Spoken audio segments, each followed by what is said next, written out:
اللہ کے نام سے شروع کرتا ہوں جو بڑا مہربان نہایت رحم کرنے والا ہے۔ تمام دیکھنے والے حضرات کو السلام علیکم۔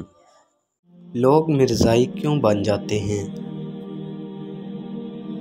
ایک مرتبہ حضرت مولانا احمد علی لاہوری رحمۃ اللہ علیہ ڈاکٹر اقبال کے پاس پہنچے تو حجامت بنوا رہے تھے۔ باتوں باتوں میں مولانا موصوف نے پوچھا کہ ڈاکٹر صاحب، نوجوان زیادہ تر مرزائی کیوں ہو رہے ہیں؟ تو علامہ اقبال نے منہ کی طرف اشارہ کر کے فرمایا، مولوی صاحب روٹی کے لیے مرزائی بیٹی کا رشتہ دیتے ہیں اور نوکری بھی کرا دیتے ہیں۔ نوجوان کو اور کیا چاہیے؟ بیوی بھی مل گئی اور روٹی کا سوال بھی حل ہو گیا۔ اس وجہ سے لوگ مرزائی بن جاتے ہیں۔